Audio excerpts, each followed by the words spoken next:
So this is a thing as alchemy was being rediscovered and re-looked at. This was an idea that started to also kind of come back again, and then taking on the idea of, or the new term, channeling. This idea of we will get in touch with the genius or the spirit of, and there were a lot of stories of this back. There was a philosophy student who actually went into a tomb, did a thing so he could commune with the spirit of Socrates and learn he was a philosophy student, so where better else, go into a tomb, do a certain rite, call up the spirit of, but instead he had this most incredible out-of-body experience where he ascended through the spheres and saw the universe and describes this. So these are, these are things you can do.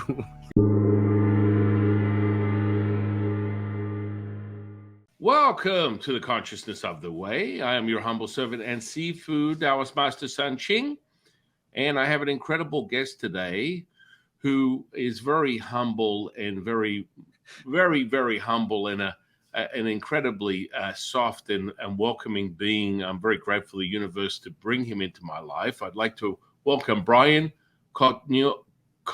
Oh my goodness! Brian Cotnoir. Cotnoir. Yes. And I want to really welcome you to the podcast today, my friend. It's very exciting to have you here and talking about something that I'm very passionate about, and it comes in all different sort of angles.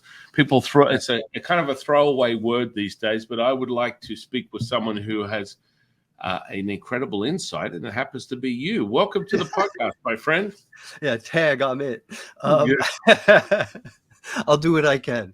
What I think it is, it's like it becomes like a catch-all for things, because I do think I've read, I've studied, I've practiced experimental work, inner work for a while. If you're interested in what I do, there'll be information on the links and stuff about my website and the books I write. But overall, through the research I've done, what alchemy seems to be saying is that it's the overall general theory of creation, that this is how creation unfolds. And as a creator, whether you're conscious of it or not, you're replicating those same flows. You become conscious of those flows, well, you can start doing more changes. And that seems to be, like the broadest understanding of why alchemy is like, oh, it's the alchemy of this, right? Real estate. I was like, what? But yet you understand what it's this odd mix of things coming together. It's, as a metaphor, it's often used as like, how things get together and this inexplicable thing happens that either two of those three people, whatever, couldn't have done by themselves, but my God, look what they did together, right? You think of music groups like this, right? Anybody goes solo, it wasn't as good as when they were with the band, But that's really what it is. It is this connection on that level. You start to see how creation flows when you really, if you get away from the making gold, right? Like the hyper focus on the material, but it is the material that will bring you to these insights, right? It's the body is the boat, not the enemy, right? This kind of idea. Do you think you could? I want you to share a little bit to the audience, a little bit more about you, how you came to this sort of like. They beamed me down. Yeah, like this insight into something that most people are very curious about. They kind of have an association with what they perceive as their processes, but something's drawn you to this path to really sort of like deconstruct it and work out what right. Obsession. Just I love it. I love it. Plain and simple. I'm with my own version. So yes. It's like, as one friend of mine put it, it's like, people who do these sort of things, they've negotiated their neuroses well. It's like, we've adapted to doing something fruitful and constructive with it. No, it was really at a very young age. And I think for anybody tuning into this, it's probably a similar experience of what the hell's going on here? Right? In a very deep existential way. right? What is this? What is all this? Um, and then as a kid, I just was curious about, well, what is going on? So I'd look at everything, I'd read everything. I mean, how come was like that was usually the first words out of my mouth anytime anybody would say something is how come. Um, and then I got my adult library card at a young age, and that started it. I was up and down the library shelves just reading at random after school each day, just kind of like, that's weird, that's interesting, whoa. That's where it started. I found a book on, I guess, yeah, history of alchemy. I believe it was Titus Burckhardt, and this is a book I actually highly recommend in general. Um, and as when people, it annoyed me. The book annoyed me. I, I just did it, and because I was very interested in the sciences, right? That was also my way of astronomy, archaeology. Just that as a 5-year-old knows dinosaurs, this kind of a thing. Um, but I was also involved in art. Many of my siblings are artists, painters, drawers. This kind. I do the same. Um, but I could see the book and I can see interesting images, and I understood that. And then I can see how this was kind of like chemistry, but not really. And that's where the irritation came. It was like it wasn't fitting into, and then I was hooked. I mean, I kept going back to the book, kept up looking more, and then also, you know, questions of reality, if you know what I mean. And so you start coming across some interesting philosophies. You start coming across some, you know, Hindu philosophy, things like this. I remember reading the Dhammapada when I was about 14 or so, coming across it and being like, whoa, okay, now we're talking. You know what I'm saying? Things like this that all fed together. And I think I was also, I think I was at a time as a childhood, somewhat in this weird position where I think they're calling them free range kids, right?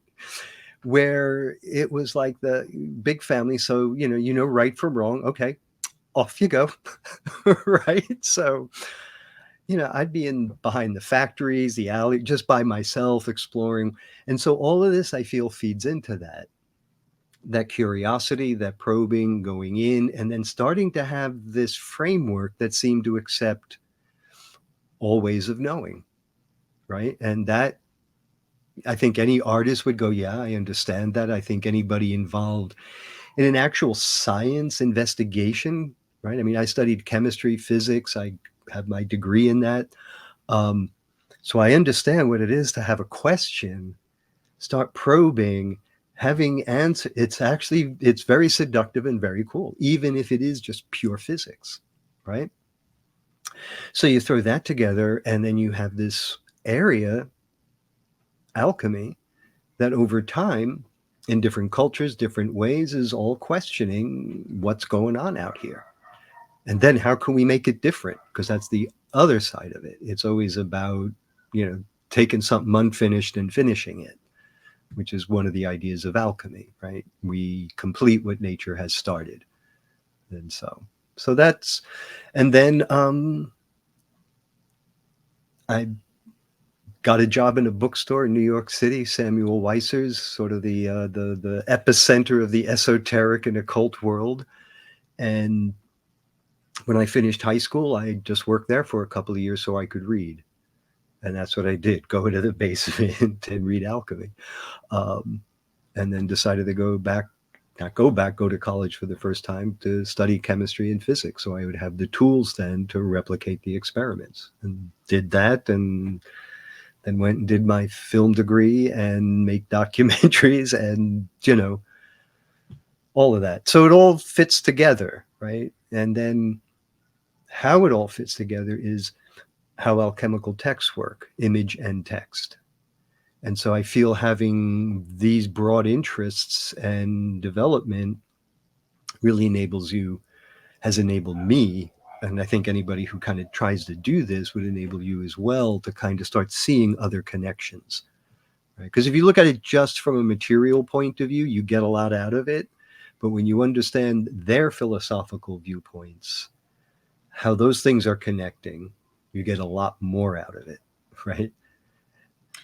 So what for the audience, Mhm. what through this discovery, and you've spent a large portion of your life All really. of it, let's say. Let's just be honest. I've Okay, wasted my life. I'm not going to say that. Think of me as a cautionary tale, not a role Okay, model. okay. So what would you define is alchemy, Oh, alchemistry? yeah, Yeah. okay. The definition, this is how I start everything. It's an art and science, right? Using all ways of knowing, right? So intuition, logic, what have you, it's all legit. It's the way I think of it. It's like when you look at a celestial object that has been imaged in all wavelengths of the electromagnetic spectrum, and you have 6 different images looking radically different, but they're the same object, just giving different information in different ways. So this is what alchemy should do. In other words, it should be open to all ways of questioning, right? Or investigation. It doesn't mean, you didn't have to develop a protocol, go test it against the world, but this is how you proceed. It's like, and it's an art and a science in that sense, right? So if you think of medicine as another art and science, there's a very scientific, clinical aspect. I mean, evidence-based aspect, and then there's an experiential aspect of it that comes from the clinic. Both have to be integrated, right? You want to know what it is, but at the same time, you need to be alert to the individual in front of you. And this is what alchemy is trying to say, that it's an art and a science, but there's also other ways of knowing involved as well. And then it brings something, right? And this is based on a very early definition of, the alchemist completes what nature has started. And what that alludes to is the idea held at the time that the metals were really just one thing, but like how light is just one thing, but it has different aspects of the spectrum. And so lead is just really an aspect of gold. Tin is just an aspect of gold. Everybody is everybody, just different levels of completion, right? Or perfection. And that's the other idea, is that alchemy will bring something to its completion, right? So we finish what nature started.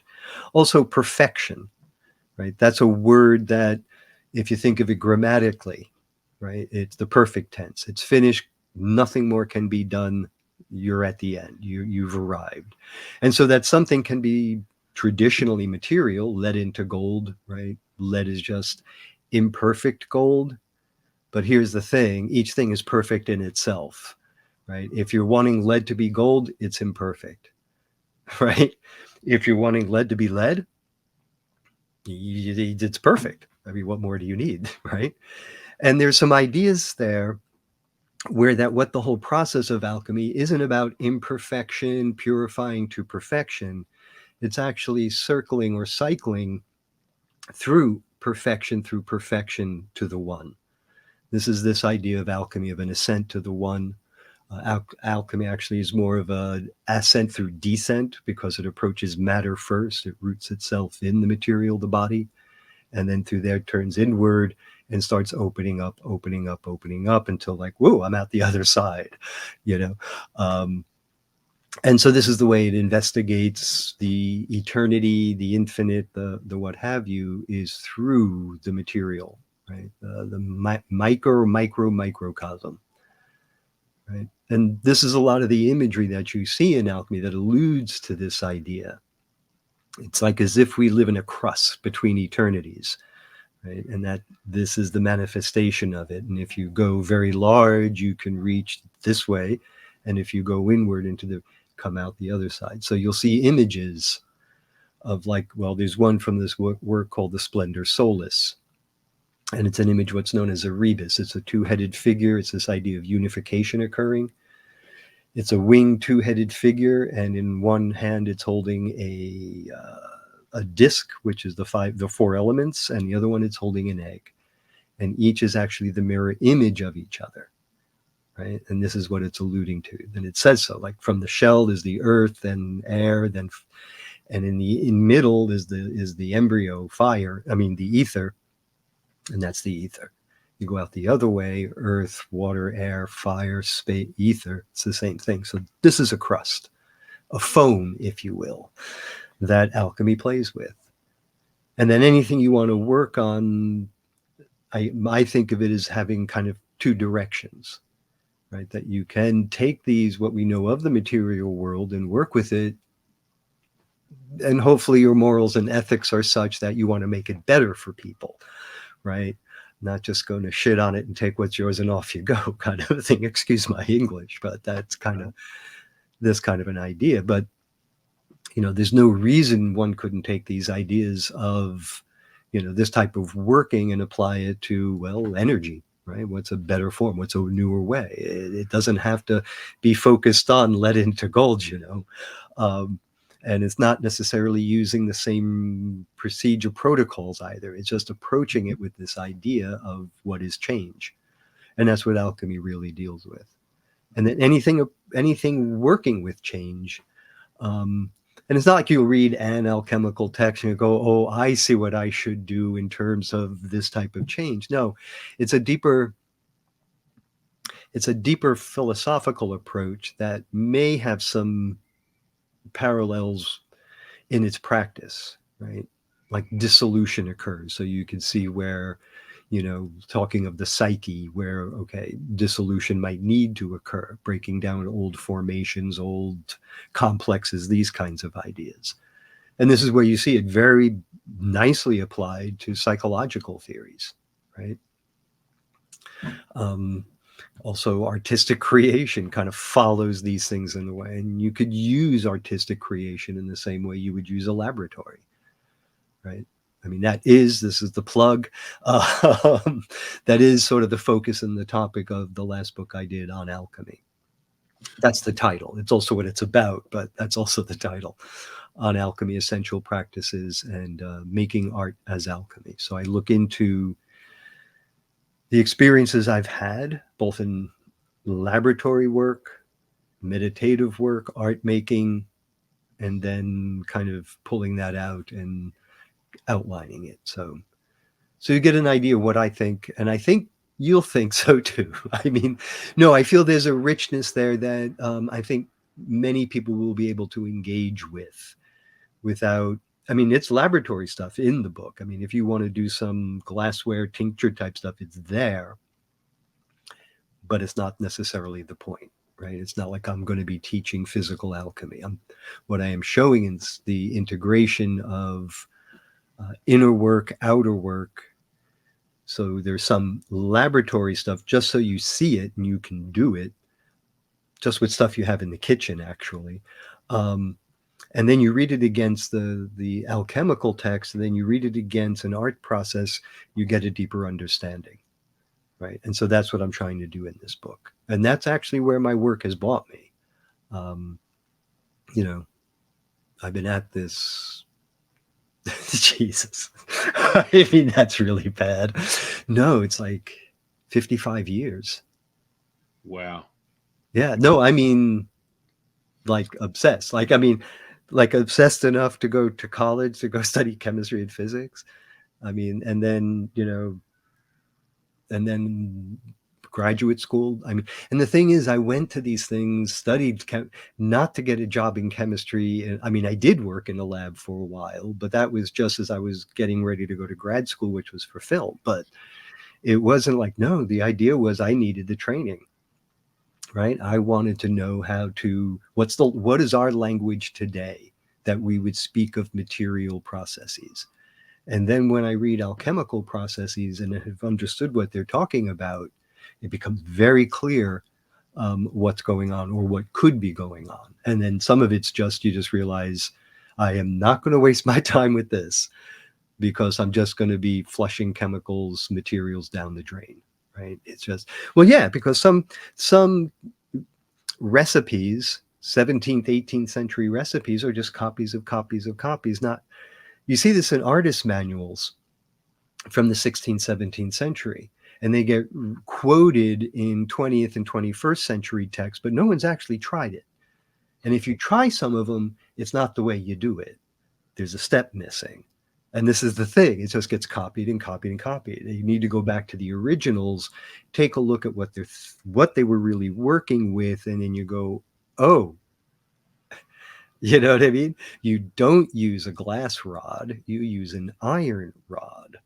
Why? Well, the iron gives off a certain amount of iron that's necessary for whatever to go. So little things like this. So this is where it's important to dig into primary sources, question what you're reading, and then replicate it. You know, that was the beauty part of the science education, was like when you did physics, you did the experiments. You prove the equations to yourself by doing it. And then you build on those equations. Other ones, well, I don't have an accelerator, so I can't go prove it. But you have the tools and you understand it. So, and all of this is necessary, I feel, in opening this work up. Right? Well, it's so. Sorry, I didn't mean to go like on and No, on. not at But all. there No, you go. this is so powerful, because I'm pretty sure you're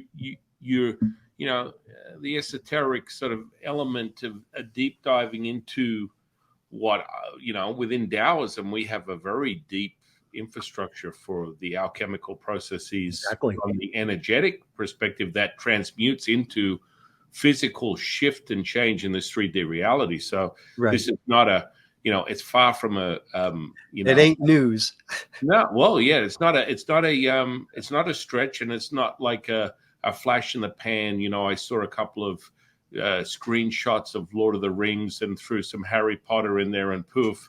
No, it's very Yes. very tangible. I mean, Taoism was. I just today I had a fellow on that spent 30 years chasing down super people that were superhuman across the globe, and training under them, and literally going in what he calls retreats for many years at a time to cultivate these practices so that he could master one of these skills, whether it was levitation,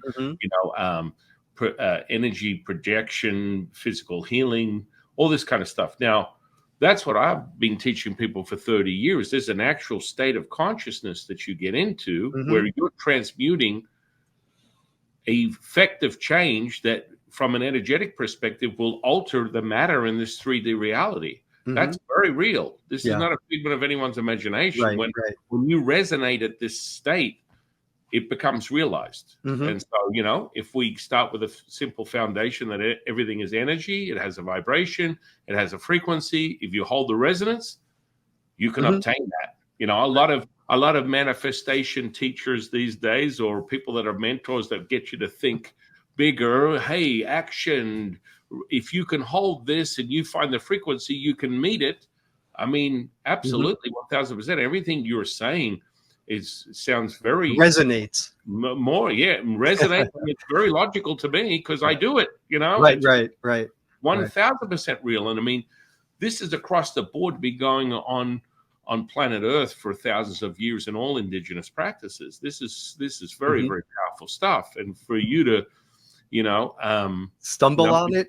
Well, no, for your own admission, say that you've spent your lifetime pursuing this. I think it's amazing. Well, here's the thing. Incredible. It's not like I knew what I was pursuing.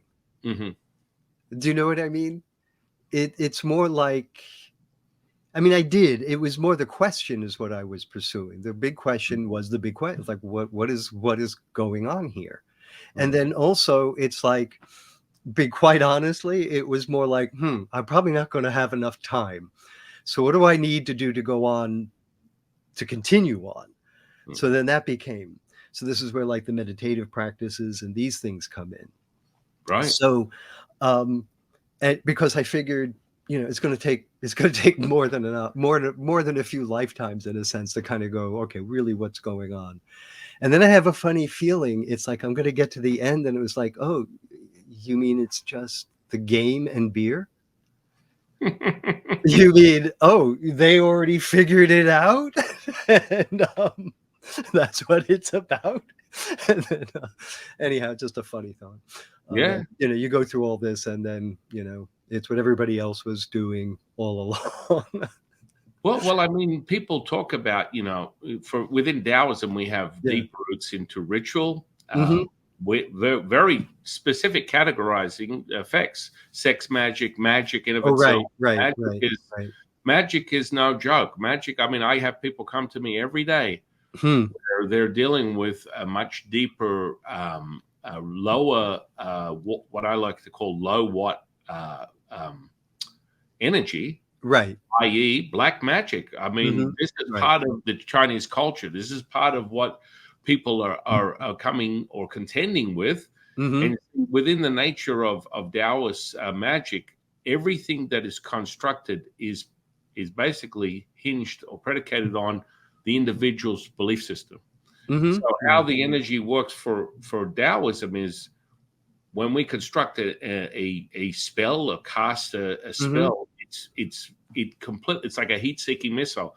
It Right. will work on the That. very belief system that that individual has. So Well, if you you're know what? constructing in duality, you're going to have a really bad time very quickly for the There's receiver of that energy. there's there's a strong parallel with this with Paracelsus.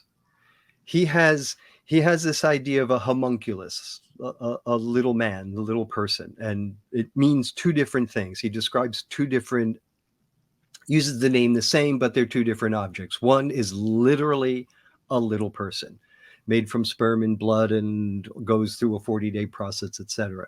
The other one, it's almost like a voodoo doll in reverse. They're small wax figures.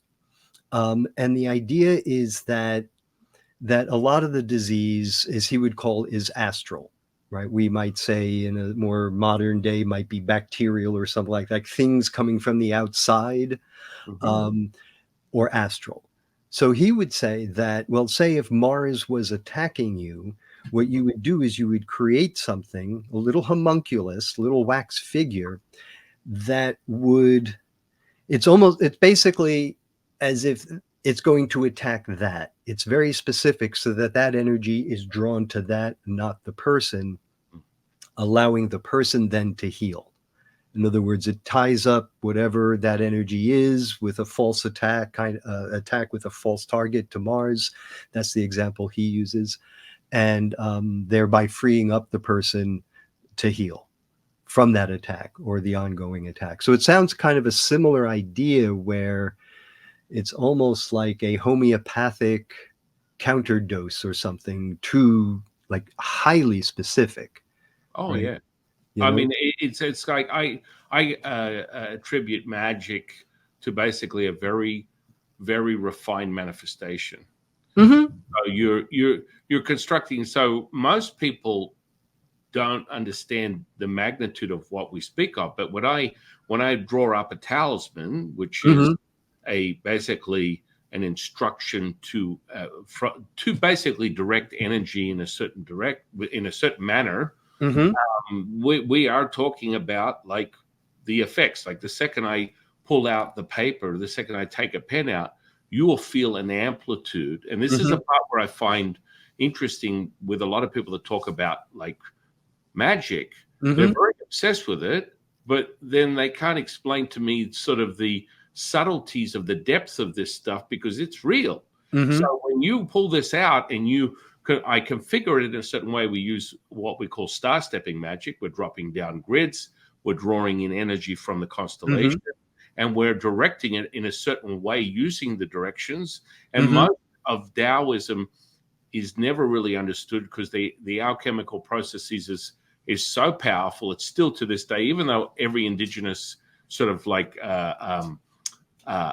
practices are coming from all different types of like belief systems Mm-hmm. across the human plane that's been going on for thousands of years. But Taoism has definitely got it down for the cultivational practices. I can teach people how to do some incredible things with the alchemical processes within the physical body and Mm-hmm. construct an energetic architecture that is palpable.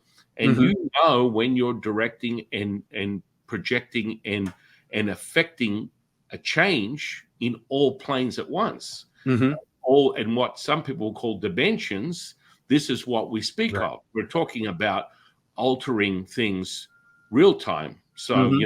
manifestation, magic, healing, these are all taking place, and they can be obtained. And when I teach someone a physical healing, you will watch the tissue wiggle before your very eyes, Right. all back to its original state. And a Hmm. lot of people get kind of blown away because they've been pursuing this stuff, but they've never found it. And when they find it, they go, Wow. this is Yeah, real. right. This is real. Yeah, And, yeah, and it's 100% real. I mean, you know, point in check is like channeling in of itself, real channeling. And so this is an interesting part because it's very popular right now, right? I'm channeling the Palladians. I see aliens, kind of stuff. And I think it's great. Everyone's going to start somewhere. But I found right now, right today, you've been following this path for a confession, an admission of 55 years. Sure. I've been teaching people this stuff for 30. Right. And in seeing a result is critical. For me, I'm a show me guy, and that's probably absolutely the same way for you. You want to see something. You don't want to just read it in text and just exactly. I want to actually have produce a result from what it is that I'm pursuing here. Right. And so, the channeling component is really interesting. And so this fellow I had on earlier today, channeling, when I started channeling 30 years ago, it's like you have a charge of energy that comes through your physical body that feels like a laser beam from another world. And it saturates the physical tissue. And you are not present enough to alter the information that's coming through you. And it will be evident by the fact that you can literally, if I didn't want to sleep or eat again, I could continue. There's so much, it's endless information. And so there's a technique. What happens when you're channeling, there's certain things that take place, even though there's a variable, and people like to talk about variability because guess what? I could feel it one way, you feel it another, and energetics can be subtle, but there are fundamental characteristics that are consistent across all planes, that everyone will eventually feel that subtlety, that sensitivity, if you continue the path. And so one of the things for channeling is if you're really physically channeling a spirit, you can put your hand over a flame and it won't burn you. You can sit there and literally keep it there for a minute or two, and it will not burn the physical flesh. Now, he used to use the technique. I've never gone to that extreme where he'll take a knife and cut it and attempt to cut the flesh. If you cut the flesh, then you're not in possession of that same resonance of that entity because it embodies your tissue. Gotcha. And so you will not, the blade will not cut your flesh. So there's a lot of degrees of this sort of like transmission of information. And someone that comes to mind is, do you remember a woman by the name of Dolores Cannon? Dolores Cannon. Anyway, she was heavily involved in quantum hypnosis. Was her claim to fame. She created supposedly this access point, and she taught people how to use quantum hypnotherapists or whatever. And so her entities would transmit through the people that she would see. So she put them into a somnambulistic state of deep trance, and then access these entities would come out through the client, and she transcribed the information nonstop. And like she had thousands, like she was writing books upon books upon books of all these experiences of these past lives that were coming out through these clients. Do you want to know who else did that? Yeah. Do you know the Chaldean? You know of the Chaldean oracles? No. Okay, they were written around 1st, 2nd century or so, and it was a father and son team. I think Justin the Theurgist, and it's essentially what you've just described. They used to use in ancient Greece and in the late classical era, children were used for talking to spirits, right? Because they were considered innocent, pure, open, no one there, open to come into, very suggestible, et cetera, et cetera. So what the Chaldean oracles are interviews about spiritual questions, things like this, because they were talking to the spirit of Plato, the philosopher Plato. And that's what the Chaldean oracles are. A man would hypnotize his son, get in touch with the spirit of Plato, and then take down the message. So this is a thing as alchemy was being rediscovered and re-looked at. This was an idea that started to also kind of come back again, and then taking on the idea of, or the new term, channeling. This idea of we will get in touch with the genius or the spirit of, and there were a lot of stories of this back there was a philosophy student who actually went into a tomb, did a thing so he could commune with the spirit of Socrates and learn he was a philosophy student, so where better else, go into a tomb, do a certain rite, call up the spirit of, but instead he had this most incredible out-of-body experience where he ascended through the spheres and saw the universe, and describes this. So these are, these are things you can do. I've been teaching people for 30 years how to channel. Yeah. This is my thing. This is like direct source information. I mean, I use Lao Tzu as my teacher every day. He's with me on a minute-by-minute basis, and you cannot make this stuff up. When you could sit here and literally, when he enters, I could be nonstop I could write 300 lifetimes worth of material in this very category if I don't want to sleep or eat. Gotcha. It just keeps going. It's never ending. And the material is so profound that people are like, you can't make this stuff up. Yeah. Well, you're not. I mean, this is the thing.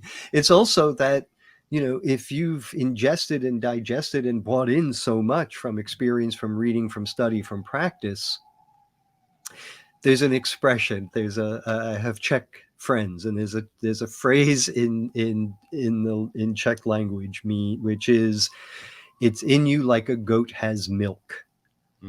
Right? In other words, you have brought this stuff in, or it's in you, and it just comes out, and you can't stop it. Oh yeah. Right? And so this is it. There's no doubt about it that 30 years of like stuff is in there, and not just like, I read a few books. It's like I've studied with others, and I have practiced. And then it's in that where all of a sudden the stuff. So, maybe it's Lao Tzu, but it's Lao Tzu. Yeah. Right. Yeah. You know what I mean? Some people have this, and maybe it is, I don't know, but. I mean, here's the crazy part. You literally. Well, I understand this. No, but I mean, it's so profound. People it's like from the inside out. A beam of energy, right? And the first time I did it, my teacher at the time had 60 years in on channeling and went, "You son of a bitch! You got it. You got it the first time." Yeah. And all the students were standing around me with marshmallows, cooking their marshmallows because it was such a high transmission. It's so crazy. And every time quite to be honest with you, I'm always using his information. But if I focus directional wise and say, okay, I'm going to get a direct transmission, and it changes my demeanor, my whole physical expression, everything. And moreover, people get blown away by the actual energy that's being transmitted from my physical being. It's like on another level. And you go, holy crap, this is real. Yeah. Yeah, no doubt. It's just, Right. I can't do that, but well, that's what you say, but I'm pretty sure you're not doing it. You're not doing it. I have my effects other ways. And then it comes down to the alchemical stuff. So that's where you get into the physical healing. And that's where it's really powerful from a Taoism perspective, where we're able to separate the electric from magnetic and start doing crazy things inside the physical body and having an altered effect, like taking my arm, enveloping it in anesthesia, running a skewer from my forearm, pulling it out, and there's no entry or exit wound. This is part of energy, man. And was that an accident, or was that? No. I mean, I do that for fun a lot now to share, to level up people's because. Gotcha. No, I understand. The reason I get tuned into this, or Lao Tzu shares this stuff with me to share with others, is to level up someone else's It's like the 4-minute mile. If you see it, exactly. Sudden, why can't you do it? My whole purpose is to bring awareness to others to the internal power of who they are. Right. And Right. so when you do things like that, or Exactly. you heal physical flesh, Mm-hmm. or you know, Mm-hmm. transmute things, like people talk about imprinting. I think it's really cool. And I Mm-hmm. think that people have a level of understanding, but like when I imprint something, it doesn't matter where you are. Like, for example, body dowsing. I like Mm-hmm. teaching people how to use their body as a dowsing tool, Mm-hmm. as Mm-hmm. opposed to dowsing forks or Right. Right. The prongs or tools. whatever. Yeah. But I'll always point out, if I'm talking to someone, the 10 or 20 vortices in their house, and then people are like, "What?" Mm-hmm. Yeah, there's vortices in your house right now. I can point them out to you. You can go over and feel them, and you don't have to have an experience in energetics. You will feel them, and that's Mm-hmm. the part where consciousness goes up, and Sure. people Right. go, "Holy crap!" Right. The There is possibilities of a what's out tunnel of energy that's like a spiraling, like a hose of energy that's moving through my house, and I'm there. like, Mm-hmm. "Yeah." And so you kind of have that moment where you've experienced it, and then they're like, "Oh, well, they'll go to sleep," and it's like, "Oh man, that San Qing interview was so crazy." I Mm-hmm. actually thought there was energy there, and instead of using your skeptical, introspective, analytical mind, Mm-hmm. you go down to the same place that I talked to you about yesterday, and you put your hands out and go, oh, "Holy shit, it's still there!" Yeah, it Yeah. hasn't gone anywhere, and that's Right. that part where it sets in. Mm-hmm. And then Mm-hmm. the imprinting part is like, take an object, any object, and infuse it, but not infuse it going, "I'm going to put my intention, I'm going to infuse it, I'm going to imprint it." Mm-hmm. These are all conceptual things for most people until otherwise noted. I will take an object and I will infuse it, and you will feel the magnitude of that energy. And then all of a sudden, it will change its texture, its structure, Hmm. its weight Hmm. before your very eyes. And that's how simple it is. But you know this, right? So, No, actually. oh, No, not that particular type of thing. No, no. Um, I, I mean, it's amazing, but no, I've never done anything quite like that. well, it looks like it's your lucky day, my friend. It looks like you've been calling out to the universe to have this next piece handed to you I in your see. journey of exploration. Just so happens your new bestie happens to have that very tool to help you out with.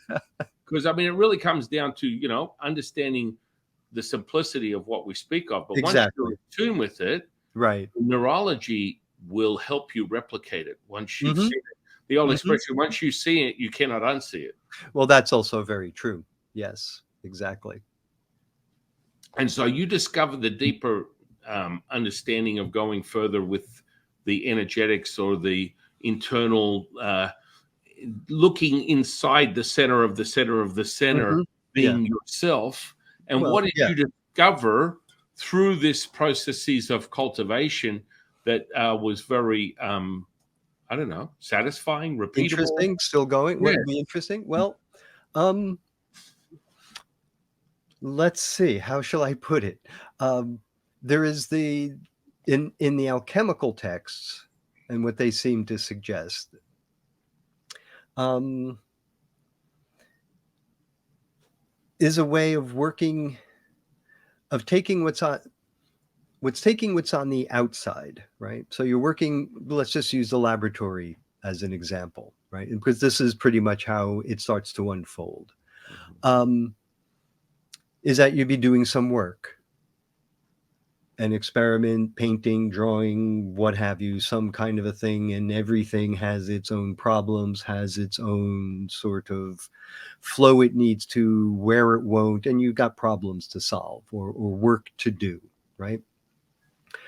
And so this is where alchemy will work with dream practice, known as dream incubation, where you rehearse in your mind before you sleep what the problem is or what it is you're working on. And you do this whether you're wanting to do it or not. It's our natural state of whatever you work on is what you will dream about, whatever you're focused on. You could, and this is written about in the Greco-Roman literature where they go, have you ever noticed, the more we talk about somebody at dinner, when we go to sleep at night, we often dream of them, right? This idea, or how a horse racer will dream of horses. So this is that idea. It's a natural thing that we all have. So what would end up happening is you will start to have dreams of the work you're doing. Eventually, since this is also another natural stage, is that you will awaken within the dream, right? Because as you are working on stuff, you should be recording the dreams. And the more dreams you record, the more you're likely to recall a lucid dream. Now, if you start to intend to have lucid dreams, it gets better, right? Because this is where the next layer of work to move inward comes, because it's in the dream. It's not so much, see, this is how alchemical dreams work. They have two directions, right? One is the problem solving. And this is the type of stuff you'll read in psychology and even in dream incubation traditionally, where somebody who was ill would go into a temple, pray to the god, spend the night in the temple, have a dream where the cure would be revealed, or the dream would be given to the priest who would interpret and the cure revealed. This type of an idea. So in here, you may have a dream that actually is like, oh, I see what I need to do next. And then you awaken and you go into the lab, or you see your friend that you've been having problems with, and now you have a better way of understanding what the situation is because you had a dream about it and it became kind of clear that, oh, it's amiss, what have you. So you bring the solution out into the day world, right? So that's one aspect of it. And I think that's the one most everybody is familiar with when we think of dream work and dream incubation. Interpreting the dream, what does it mean in the world, right? The other one is the one that brings you further in. It's the way I like to put it, like, I forget who it was, like an uninterpreted dream is like an unopened letter, right? So I don't know if it was Freud or Jung, one of the psychoanalysts had said that, right? And so that's what bringing it into the day world is interpretation. What the alchemical dream wants to know is, I want to meet the sender, right? Where did that come from? Who's sending this? How do I get there? Right? So this is what these dreams will start to do. So as an example, I had one once where I was just in a dream working at my bench, working on something, and I hear voices behind me. And I realize, oh, this is a dream. I'm not really in my, and I go, okay, no, this is now I'm alert. I'm awake. This is a conscious dream now. And behind me is a tour guide who's bringing a tour of about 10, 15 people through. And he says, welcome to the Museum of Alchemy. Follow me this way. And so the crowd starts to go with him, and I start to go with him too. And he goes, oh, not you. You should take that door. And I go, okay. You know, when the tour guide suggests that you take that door, you should, right? The worst that can happen is a disturbing dream and you'll wake up, right? And go, what in God's name just happened? So that's it. I went into that door and I was in another part of a museum. And I think you'll appreciate this. It was a diorama, right? Like a big glass window diorama, and there was something behind it, but I could see that as like, it wasn't a statue, it wasn't an animal. Like, I'm thinking of what it reminded me of was in the Museum of Natural History here in New York City, we have these very large animal dioramas that are unbelievably lifelike. So my mind was like, oh, so what is behind here? This glass is so dirty, I can't see through. And as I'm looking, I'm like, I need a rag. So I start to wipe, and then I wake up. And so there is this whole idea of like the next stage, the next step, right? Sort of this thing as you read around, the polishing of the mirror, the cleaning of the glass, and then what's behind there, what is being, and this is where it starts to get, with this type of work, starts to get intensely personal in a sense, but not in a way like, oh, I couldn't share the deep, meaningful secrets. No, the imagery is just so bizarre and insane that it's like, no, I'm not going to describe this. So it was Carl Malden dressed as Santa Claus and what have you, you know. No, but this is how it, within these things, you'll be directed to a practice, you'll be directed to something, that you should consider doing. That's the way I think of it, right? Especially if it's not going to hurt anyone or anything. If it is just another way of looking at something as you're doing something, another way of considering, um, or even possibly another practice, right? Another meditative practice that, instead of this, right? Kind of a thing. And this is a type of process that is talked about, but you won't find it in like described very directly or clearly. You'll find it in surprising places, like in on treatises on Greek geometry written by the Neoplatonists, right? Because that's what they talk about. Geometry is for the purification of the inner eye, right? That if you can do geometry in your head, well, you're ready to go do other things in your head, right? Um, and in geometry, if you can do that in your head, well, then you can do even deeper problems in your head, geometrically speaking, if that's what you wanted to focus on. And then again, so it's this idea that, again, using the geometry thing, which is why they were so into that, is the geometry of the cosmos, right? The geometry of the soul were one. And so by harmonizing one, you start to develop this idea of an ascent as the soul could go, right? And through this harmonizing of the inner geometry, they refer to it as statue building, right? The animation of a statue. And literally so, they would actually build small statues to visualize this, using certain compounds, certain incantations, incense. They would put charms and spells up inside of it from the Chaldean oracles. But as one of them would say, well, it's not the gods who descend to us, So, let's just keep it real. And the idea is it's a prop. You do these things on the outside to sensitize what's going on, and so that you can have something to hold on to. This is the Western tradition. This is the Western esoteric tradition. You find remnants of it, not remnants of it, but you find parallels to it in in Buddhist tradition with the statues as well, right? The opening up of the bottom, the putting in of sutras and dutsi, it'll be the precious pills and things like that, and then sanctified by the Lama. Right. This is Neoplatonic practice with the statue. Working the same way. They're ensouling it so that you can. But yeah, it's sacred, it's holy, but no one really, really, really. It's all about in here and how that connects. So this is what the practice. This is what the practice. If you look at the Greco-Roman tradition and the Islamic tradition, it really does see it as the material work isn't so much that you're really trying to turn it into gold, right? But that these processes are mimicking the processes, so that as you're mimicking the processes, you start to become alive to it. It's just like what you were saying, by demonstrating something so out of the ordinary, it just opens up somebody's mind to the possibilities of what could be. And then from there, teaching and learning can happen. Well, I mean, you go deeper on the energetics at all? You mean in terms of working with? Well, see, here's the thing. Yes and no. Okay, yes and no. Within the Western alchemical tradition, it's not really there, described and developed, right? You can on your own work something out, but that's not really what they were doing.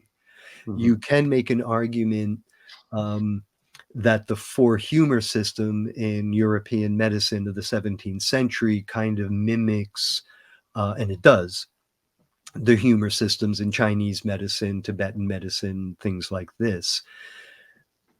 But it never really, and you can see where these things line up with aspects of the body. You could see where these things, but it just never really came together, right? It's that the way I look at it is that there was so much of a philosophical, theological division amongst things on a very murderous level in the 17th, 16th century throughout Europe. And then you have these questions that come up dealing with medicine, astrology, astronomy, medicine meaning chemistry, alchemy, because this is what alchemy shaded into more than chemistry necessarily immediately, but was medicine. And you start finding these approaches that are closer to the way we would deal with things in the 21st century, are actually producing tangible results very quickly and easily, right? So the other stuff that might work but takes a long time and all this stuff just starts to fall by the wayside. And it's just like, the folks who are trying to solve problems, it's the problems that can be solved are the ones that are actually kind of interesting. So it is this development out of the 16th century, 17th century in, changes in the intellectual tradition. We're no longer relying on understanding things through imagery, but it's more through word and logic. Not that any of these are bad. This is what alchemy says. No, they're all good. You need them both. And then 5 other ones as well. And then the other 7 we never mentioned, right? This is the way it goes. It's not that any one is better and that's the thing, right? It's no, with these eyes, we only see a very, very narrow portion of just the electromagnetic spectrum. So, get over ourselves that we can think we can see and know all, right? So open up and use all ways. And then one way may be stronger than another and contain more weight, but you always balance it with the other views so that you get a true answer, or one you can work with in the most holistic, if you want to use that word, way that, the statistics say you should do that and only 10% will die. And it's like, well, 10% of what will die exactly? And it's like, oh, all of that. And it's like, no, that's a bad answer. You could do it this way, get so much and nothing has to die, right? It's just all needs to be considered, past, present, and future. I mean, this is what, we're not just living in the present, we affect the past and the future. It's a strange concept, but it's there. You know what I mean? Right. So you said you pursued meditation and other things. So you never really looked at energetic practices of any kind? Well, yes. I mean, this is where you get into, like, say, the channel work within some of the Tibetan Buddhist practices, where you will visualize the energy moving through. You will use what they call precious pills to kind of help visualize that. It's not like you're taking it. It's more like a taste on the tongue, and then it helps visualize. You see the chant that's absorbed through and things are moved through. Yes, on that level, but that's not coming out of. See, this is it. It's there in alchemy. It's waiting for somebody to put it together. I mean, it is. It just, but you won't find it in any 1 or 2 alchemical texts from the 17th century.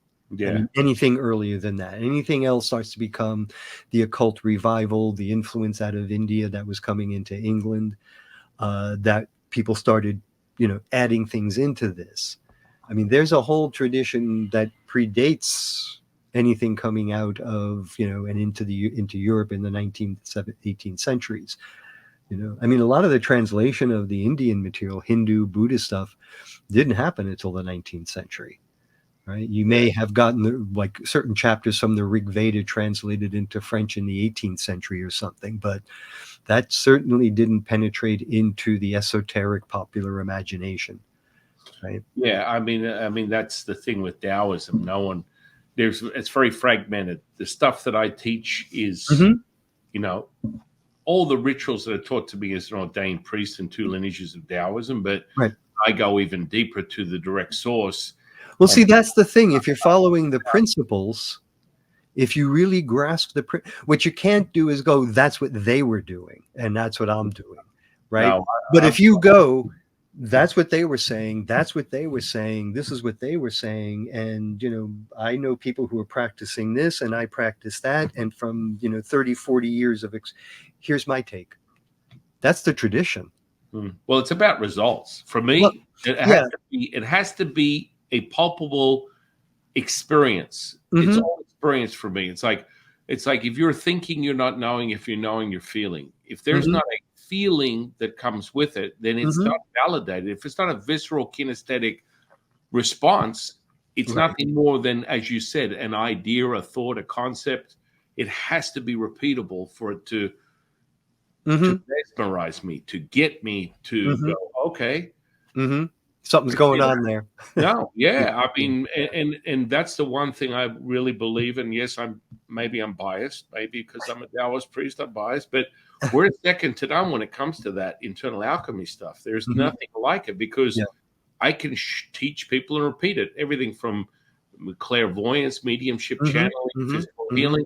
It's all just a processes. It's not, you don't have to, you can come from nothing and be Right. mastered if you Mm-hmm. follow these methods. Right. Exactly. Exactly. I mean, yeah. What else can you say? I mean, it's, Right, right. Well, I see your energetic channel, Mm-hmm. your lung channel is very clear. So you're very sensitive to energy, Oh, which gives you potential. mm-hmm. Mm-hmm. Yeah. I would, yes. What were you going to say? No, I was going to say, yes, I have, it has been noted that I have, yes, a large amount of energy channeling through here.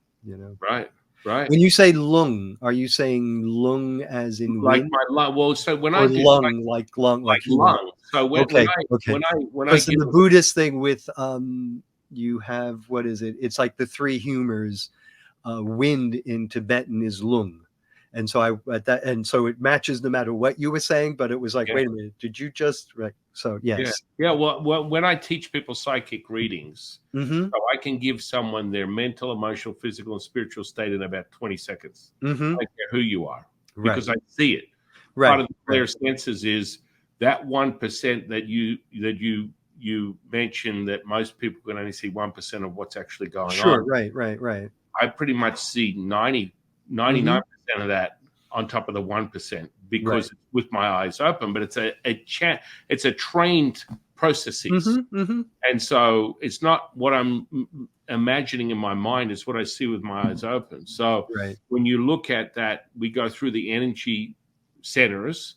Mm-hmm. Within a Taoist system, you count the first 9, and Mm-hmm. that includes what would be conservatively the 7 chakras plus what some people call transpersonal points, the earth and the universe, right?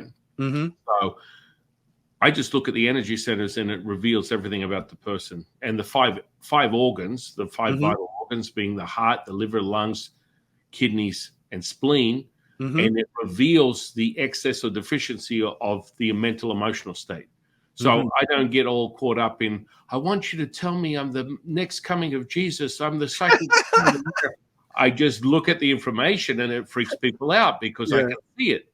Right. And they're like, hang on a second, you don't know shit about me. How the hell do you Yeah. know? Right. Right. Right. And Right. most of the time it starts with, would you like me to give you a psychic reading? And they're like, yeah, sure. Right. Sure. Right. Yeah. Sure. Why not? And And then then it's what like, happens is I start with the earth and yeah. then I go to what people would call the root chakra. By Mm-hmm. the time I get to the sexual energy, which would Mm-hmm. in a Hindu processes be the second chakra, Right. they're like, whoa, whoa, whoa, whoa, whoa, whoa, easy, champ. Yeah. No, Yeah. no, Your no, this kink stuff ain't is my pretty kink. good. Well, because it's just there, and so Of course. Yeah. it just comes in. I Yeah. see If the you aura. look. Right. Yeah, I see the auras, I see the colors, I see Right. the information, and it freaks people out. And it's like Well, yeah. it can be learnt. It's a learnt processes. Mm-hmm. It's not something that is so mysterious that only the very few. When people talk about, well, my gifts are this. Well, everyone has the same Right. gifts. It's Right. just, do you have a method to evoke Access it. those Well, gifts? that's exactly And it. that's it. And that's what it comes down to. And I've seen people that have extraordinary superhuman powers. Now, I can do things like use my body as a dowsing tool, Mm-hmm. read people's minds, Mm-hmm. physically heal. That seems to be my favorite party trick is to watch flesh men before. Yeah. Right. And that's Yeah. something I've No. been Really. doing for like literally the first time I did it, I witnessed gangrenous tissue go back to its original Wow. state. And that was, Mm-hmm. I was hooked. That was my spiritual doobie. I took that one. Mm-hmm. I was addicted. That's Wow. it. Yeah. And That would that do happened it. literally the beginning of my journey.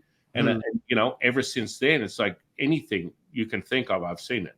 Yeah. There's Wow. nothing I haven't seen, and Mm-hmm. that's just part of the processes. And Mm-hmm. you get blown away. But when I show it to you, you go, holy crap! I mean, people come to me every day going, "Grandma's in a coma; she's going to die." Wow. I was told you're the one to come to. I'm like, Wow. sure, Wow. let me check it out. No, Right. she's not going to die. And they're like, what? Yeah. They're telling me she's got 24 hours. And I'm like, no, she's good. Wow. And literally the next day, grandma Mm-hmm. comes up, all vitals are regulated, and we're off to Wow. the races. And Holy I'll shit. go, holy crap. Yeah. It's Really. like it's a state of Mm-hmm. what I call a state of consciousness. It can only be obtained within this present moment. And you have to be nothing. Mm-hmm. Be a Right. place, person, or a thing. You Right. cannot have yourself separated. Mm-hmm. But when you're doing this stuff, it's like now. Mm-hmm. And Right. so there's a pulpability. And, if you're familiar with ever attempting, I teach people how to bend metal, Mm-hmm. spoons, forks, all that kind of stuff, because there's a good gateway entry. Mm-hmm. And you will feel, you like to get the tactile starting point of a little resistance, and then you put your intention to the middle of that metal, and it will turn to butter. Mm-hmm. And then the second one is holding a spoon and it melts like a candle. And then the third graduation is taking a fork and bending the The prongs tines. Yeah. Yeah. with your intention. And human flesh is no different. Mm-hmm. And that's the thing. So I always like to know where people are at in their own development. And that's why I look at the channels to see, okay, who's primed for what right now. Mm-hmm. You Right. have that sense of like you're very sensitive to energy, which is Mm-hmm. why I was like, hang on a second, you're really sensitive, but you're not really telling me about how you're, levitating and cultivating. Well, I don't. But I mean, you have the ability to really take a processes and Yeah. mold it and melt it. Sure. It doesn't seem like it gets you all fuzzy inside, No, it doesn't. I know. I just it doesn't. It's not where I would put that energy. Let me Right, put it right. this way. It's not where I would put it. Yes, I put it elsewhere. I don't know. I don't know what to say. It's Yeah, no, I mean, the everyone work has I do is really about. Oh, I don't know how to say this. It's getting it out there. It's Mhm, more about trying to get the ideas of mhm, change into people, mhm. that it's accessible to them, and and it's primarily the artists that I'm focused on. I mean, if you really want to know where the energy is going, Hmm. it is about communicating these things to them. And it is not, I don't have an interest in Yeah. the physical demonstrations as much as, I'm interested in everything. And there comes a point where you go, okay, I'm over here. This is where I am called. And Yeah. this is the way I demonstrate it, and this is the way I do it. Um, yeah, I've been jokingly calling it esoteric propaganda, right? It's essentially what you're saying, right? Where you want to present something to someone that gets them to think about what they have always thought about, but differently, Mhm. right? Where you can go, and I agree, these things I mean, even just ordinary magic tricks, when done with this intent and way, gets people to question, like, what am I seeing? Well, you see, How do I see? I got to tell you this. For me, it excites me just the fact that I look at this information and I share things about you that are innately just there on the surface that I can see, Mhm. and then your admission of validating that just gets me excited. I mean, I've done this millions of times, I do it all the time, but for me, Mhm. I'm very grateful because it's instantly accessing information. That's what it is. Mhm. And I mean, does that not like like honestly, like we don't know each other. How the hell does he know anything about me? You know what I mean? Like Mhm. that slither of understanding. Now we could sit here and I could go deep into why mummy didn't give you 5 cookies when you were 5, but that's Mhm. not what we're talking about. That's She not gave me 6. right, right. But you know what I'm saying. It's like Uh-huh. Uh-huh. that excites me Yeah. because it's an access of information Hmm. that is not, necessarily forthcoming. It just happens to be present. Right. Yeah. Does that excite you or not? That excites me. Yeah. Well, I do understand why. I Yeah, mean, I yeah. do understand why. F- to me, in it. I mean, I mean, for me, I understand people. I feel, Mm, right, and I feel that more through what I call like I don't know. I've been saying this a lot this last couple of weeks. You can't communicate unless you're listening. hmm Right. It was something I was like talking to I used to do documentary films, and it was the way when doing interviews with people, you know how sometimes people will in a conversation understand what the other person is saying, and then to show the empathy and understanding, they jump in to complete it. And it's like I was saying to somebody, you never do that when you're doing an interview with document, because you think you know where this person is going and you don't. And you never do that if the person pauses and there's an awkward silence. You sit with the awkward silence and you let them speak first. You do not know what they're going to say. Do not make them comfortable or uncomfortable. Just listen. Right. But this goes deeper, I feel. I think it's just part of ordinary day to day kind of interaction of like, if you really want to communicate, you need to listen. And I feel like as soon as you can get your shit out of the way, I feel that that's an element of the clairvoyance, of seeing clearly, that you're not projecting your hopes, your fears, or whatever on the noise in front of you. It's settled down. And then it's also a lot of it is just, how many times have I seen this movie? Do you know what I mean? Aside from all the other kind of understandings of clairvoyance, there is that just down the kind of like, oh, come on, how do you think this is going to end?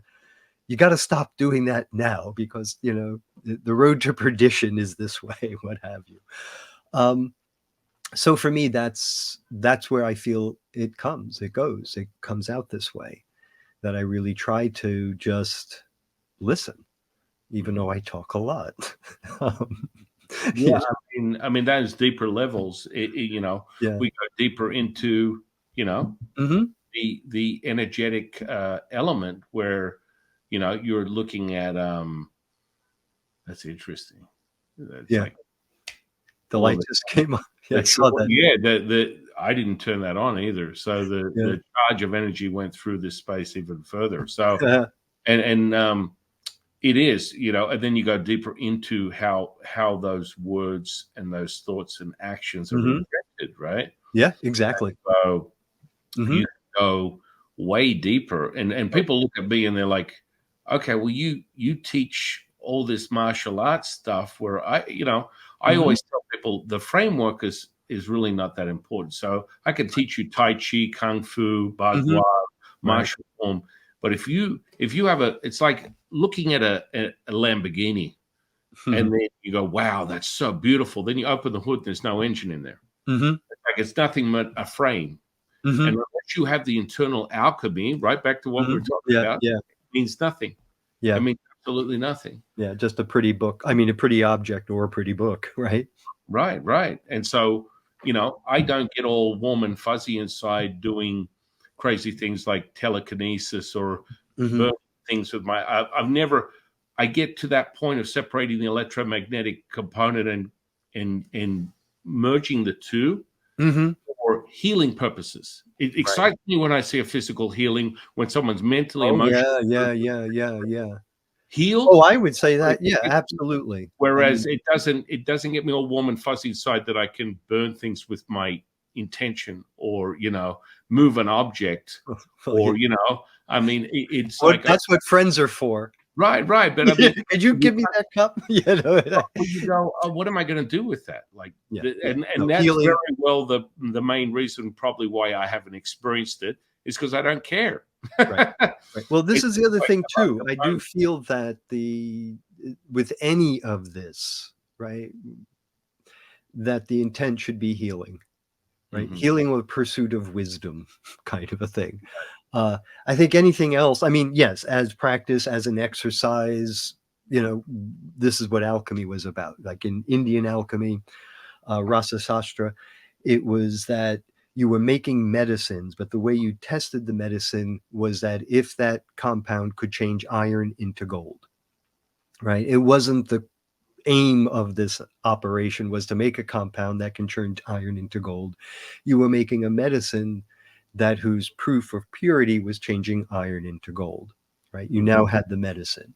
What's interesting within Indian alchemy is that they said, well, now that you have that gold, you give, I forget how much to whatever charity. You're allowed to keep a certain amount for yourself for overhead, and then the rest has to go to feed the poor, all this other stuff, right? So this is what it's about. It's like you do make the stuff, you do the things, you do get out there, but it's all in a balance. Right. I mean, it's like that resonance is so high. Mm-hmm. There's no room for the personality. Mm-hmm. It's just Right. null and void. So I always tell people, don't attempt to erase it. That's just some virtue signaling, delusional, Mm-hmm. idea of how you're supposed to express yourself in the Mm-hmm. hallmark version of being at one with all things. Right. Of piety. You want to realize that you have your personality, the sum of your experiences. You can take what I teach people is how to take it on and off like underwear. So you can take your emotional state, put it in the corner, tell it to roll over, play dead, and be the observer. First, third, no person. When you're present moment, that's when all of a sudden this crazy stuff starts happening. Right. Everything and anything. Well, that's it. Get out of your own way. Right. I'm going to have to go in about 10 minutes. Okay, look at that. Right. It's about an hour and a half or so. You're crafty, man, you.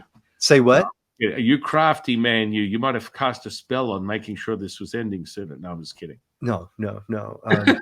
It's now approaching 4:30 New York. Where are you? I'm in Viva Las Vegas. Ah, okay. I'm in New York City. Well, so I know what we can do. We can have a part 2. Well, yeah. Talk about. I think there's plenty to dive into. I'd like to really go deeper in this with you. Okay. Yeah. Part 2. Send me a thing. Yeah. I'm kind of slammed until the end of May. Okay. I've got things going, and let's see. Yeah. No, definitely. I think this is amazing. And I think, as we know, there are no coincidences that we met and you come together and you start framing things a little bit more in line with what it is that you're thinking or processing. I think both of us walk away today with a different viewpoint of reality, just in hearing through our own conversation some things that were not, present before this. Sure. Exactly. Right. Yeah. So what I want to do is, in closing, I want to ask you, what is your definition of consciousness? Oh, interesting. That which is luminous and knowing. Wow. I don't know. You have to go sit with that one for a while. I don't know. I mean, I define it more as realizing you have options. Yeah. That would be in there. I think that's pretty much the same thing. Yeah. Wow. All right. Well, I'm going to put all your social media under this podcast. Okay. I have to send you. I don't have social media. Oh, wow. Okay. All I have is, sadly, not sadly, but on purpose. All I have is the website. Okay. And I can send, kepripress.com, and then like links to the 2 books. That's about. Perfect. Sadly, that's all I have. No. Well, and my mailing list, if people want to check that out. And if they want to pursue you for more interest, do you offer insight one-on-one, or is it just more within a? I do. I really am a solitary soul. My work is kind of like what is the focus, and then the way I put it, I surface from time to time with either some book or a zine. I do series of talks and I used to do like hands-on workshops with lab stuff, but not anymore. It's just too difficult and time consuming, and my interests are, in terms of research, are elsewhere. If folks are really interested, I have a mailing list. I only send out when I have new material or I'm giving a talk. So we'll end it on that note. Yeah, no, I just want to say thank you. And Thank you. even though you may see it one way, I guarantee you our conversation will enlighten many people Mm-hmm. to a greater idea or pursuit, just as we both got bitten with the bug of Right. to realize this, Right. in all different types of levels, because Mm-hmm. 400, 500, 600 years ago, this type of like stuff from even from the spiritual and metaphysical side was so much deeper Mm-hmm. that they decided to remove it from the equation of science as we know it, and just go back Mm-hmm. to the matter of just, Mm-hmm. Right. I mean, so much was lost, in my opinion, Right. Exactly. And so much was found, and now it's a question of putting back in what was lost in a new way without losing what was found. And again, it comes back to this idea of all ways of knowing, right? That, yeah, science is great, but there's other ways of knowing as well. When you have a hammer, you know what they say? It's like everything, when the only tool you have is a hammer, everything looks like a nail. And, different tools for different things. And with alchemy, it is about trying to use them all, right? In terms of understanding something. So well, on that note, thank you. Yeah, thank you very much. For sharing your time with Thank me you. today. I want to thank you for sharing your time with the audience. Mm-hmm. I want to thank the universe for bringing us together. Mm-hmm. And I'll send you stuff. I'll Pardon send me? you the links. I said I'll send you And links. you'll send us all the links, and I'll have people pursue your books and go deeper in on it, which will make them make a huge difference in how they see their reality. Okay. And with that, I'm your humble servant and Sifu, Okay. San Qing, and I'll see you in the next one. See you in the next one. Thanks so much. Catch you in the crossroads.